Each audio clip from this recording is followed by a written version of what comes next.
Most people are NPCs, non-playable characters is what that stands for. It's basically video game terminology to say, hey, when you're playing a video game, if you're not facing the villain or the arch nemesis, you're basically meeting, let's say, people along the way and you interchange dialogue, but you're not receiving any items, you're not gaining any value, you're just kind of talking, right? You're basically interacting with a non-playable character.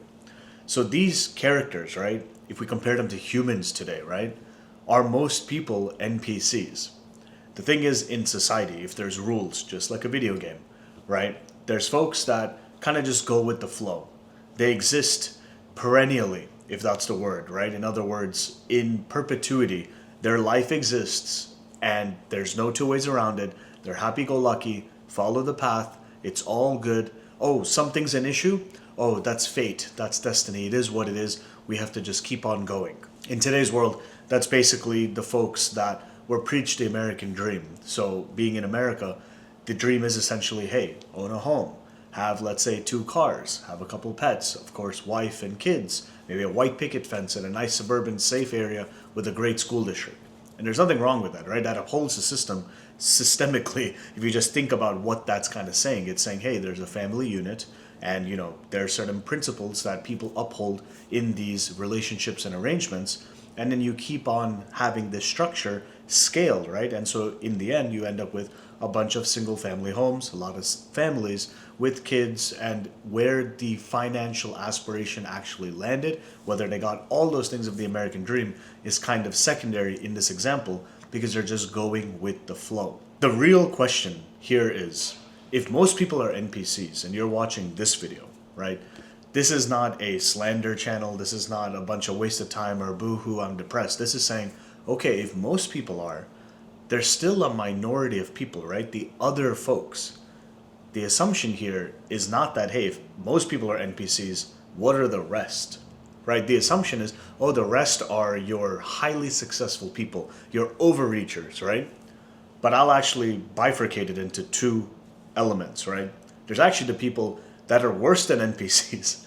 When it's worse than non-playable character, right? When you have a dialogue with them. There's also games where you see people and you can't even interact with them. In other words, maybe there's, let's say, a wall in a video game where you can see kind of what's on the other side, and there is someone there. But never in the whole game, right, is there any code deployed or developed to interact with this character. Now, think about what I'm saying, right? Who is this person in society? This person is someone who is basically untouched, and not in the good way, right? It's almost like, hey, people are not interacting with this person, and this person's not able or willing to interact with that counterpart, right? So in English, that means you basically are not just useless, you are also like, nobody knows how you are keeping up this life if you're not interacting with anyone.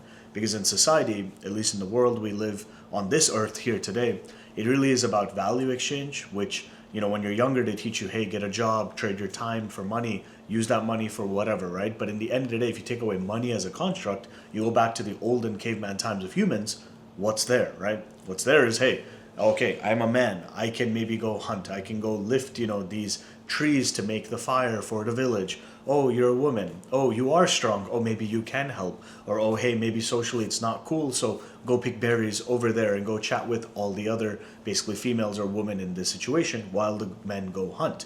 And there's no either wrong or right way. It's just how society functioned. But now we're at a point where we have people that are just literally, let's say you can doom scroll on social media, you can have all your wishes fulfilled essentially for free from, your mind, not really where you are in the real world, but in the virtual world. There is a way today at the inflection of the internet, but this topic's for another video. I really think the future is going to be somewhere where, hey, just like we see Ready Player One or certain type of movies out there where everything is VR, then everything has a price. So you have to do something. Even if something today is free, tomorrow we're going to have to pay for it. So let's say we're not the NPCs, and let's say we're not this, very useless percentage of society, right? Then you have the actual folks that want to maybe overachieve, do something, or just do something for themselves because society said, hey, if you follow this path, this is your cap. You're going to get, let's say, $100,000, $200,000 a year. But hey, maybe I want something that I can buy it in $1.5 million cash. How do you do that? The traditional path usually does not support that, That's where maybe business is involved. Obviously, there's other unique scenarios like inheritance, or maybe, you get a business opportunity, which then, a small opportunity balloons and it becomes a lot of value. But again, it comes back to business. So if we complain every single moment of our existence about how most people are NPCs and how we don't understand it, that's okay in one way, right? But at the same time, like, look at yourself, right? If you recognize, okay, if most people are NPCs, like, how do we actually play the game, right? Think now it's the fun part of the video, right? If the video game was life, right, and we know there's NPCs, what do we say another word for NPCs? Unfortunately, in today's capitalistic society, for better or worse, they're called customers. These customers are willing to receive inputs, whether you call that marketing type of targeting, whether you call that, hey, I saw an ad on Instagram, on Facebook, or hey, I saw a billboard advertisement, newspapers getting basically non-existent at this point for most people, right? But if they're customers, if most people are them, and now you look back at yourself, if you know you're not, worth of nothing, then you have the opposite side where you're like, hey, I want to better myself. I want to make money. I want to help. I want to add value. I want to do all these things, right? And whether or not you want to really help or not, you can find value to provide to a certain person. Maybe it's the equivalent version of yourself where, hey, you faced a problem. Oh, you figured out a solution. Oh, hey, there's 10,000 other people with the same problem, right? So then go solve their problems, right? In other words, you can have a product or service, you charge X amount, and if I'm making this up, right? But if you have like a $10 product, 10,000 people reached, or 1,000 people, want this product and it's $100, each, that's your first $100,000 right there. Like, that math is very real. You can have 100 customers, sell them on $1,000 product or service, that's 100K. So if someone can wait a whole year, right, to receive 100K, that too, they're working their ass off, honestly, in many cases, right? Especially with, hey, let's reduce the workforce, hey, let's do more with less, all these type of slogans in corporate, right? And not just corporate America, in pretty much anywhere. It's basically, hey, you want to keep your job, you're going to have to work for it. Oh, you want a job? What do you bring to the table? Some people aren't even willing to hear it because they're so busy, unfortunately, the people interviewing, they're on the job, doing the thing, and it becomes this never-ending repeating cycle until, there's really only two outcomes, right? One is either someone leaves, someone gets burnt out, someone, mysteriously disappears, and then there's, backfilling for a role. So coming back to all of this, right? If most people are NPCs, it's a beautiful thing. Because once you realize, like, hey, instead of questioning, right, the identity of the human race, right, of how can people be like this? Am I different? Am I the problem? Am I the wrong one? Like, all of this stuff is basically society saying, hey, we made up rules for humans to interact with each other, what's okay, what's not okay, all of these things, right? But the actual nuance, day to day, right? The fact is, no one's coming to save you. Whether it's you, whether it's me, I wish, we can all say there's a savior and there's someone out there, not the topic of this video, but from a tangible, just like physically you do action A, this is the outcome, right? B, that happens. You are in control of this each and every day. And me too. I realized, I used to think, how can people do this? How can they work a job for 40 years? How can they do all these? Like, I used to think like, but what am I really thinking about?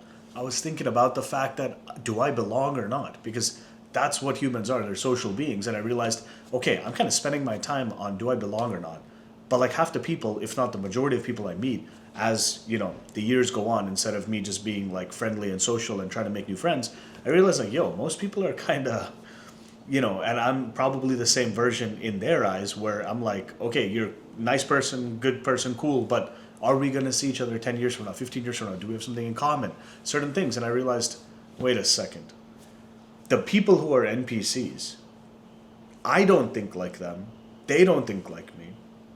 So why am I trying to please them? Why are they my friends? Why am I even spending time optimizing to deal with the same hours given to me in my life and your life and everyone's life? Like, it's a choice. And that's where, as you get older, people are like, oh my gosh, this person, they're blowing me off, or hey, they don't come out, or oh, they're such a bad friend, they're not doing XYZ. But assuming they're not like an idiot, right? If they're like, maybe they're busy doing something that they know is going to be valuable later, or it's a trade-off. We call it sacrifice because time is finite for us in our 3D world. We can't really exchange, the same minutes and hours spent, right, for something else. If you use it, you lose it, it's done, right? As they say, that expression of 86,400, units in a day, in other words, seconds, we all have the same. We all have to allocate our capital, or in other words, time, for what we're trying to do. So when it comes to these NPCs, I was like, dude, like, I'm not even a part of this crowd. So I can care about them, but the fact is they don't care about me. Their thinking and their, decision making, it's very emotional. And there's nothing wrong with that, but think about what that means. That means if an advertisement comes your way, if a trailer for a movie comes your way, you put a nice little, cup of coffee that's over here, right? You put that in front of them. They're like, wow, there looks like there's milk and sugar. I want a sip of that. And there's nothing wrong with wanting something, right? But the point is, they'll be thinking kind of whatever the input is, the output comes because they're just going with the flow, right? As a non-playable character, there's already a script, there's already a way of how this game is going to go. And as long as you don't basically go away from the path, you're going to be okay. But being okay is not a guaranteed thing in this quote unquote, safe path of the things that we take. But this is literally another video of, why you want to understand who are you, basically. So if you're not an NPC, I urge you to think about, hey, if you know you're not on the other side, then what are you? And stop caring, stop wasting your time. Because if it was me, I spent a lot of time just thinking about all these things, right? But fast forward, it's like, okay, this is like a lot of optimization thought for a whole lot of nothing. So with that said, NPCs, let them do what they're doing, right? But if you're not an NPC and you came this far in the video, this last part's sponsored by me, where aside from everything, I'm also an investor. So you're talking the stock market, cryptocurrency market, and real estate is really the bread and butter. So if I wanted to invest today in a commercial real estate opportunity, so in other words, a Marriott, Hilton, Hyatt, Wyndham, IHG, all these type of hotels, I can't.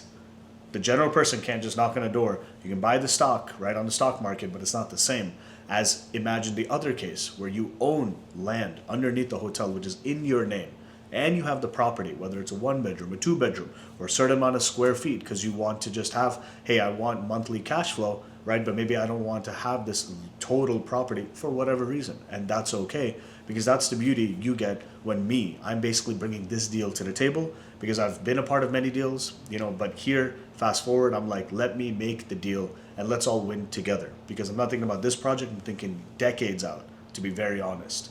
So with that said, investments are from 15K to 3 mil.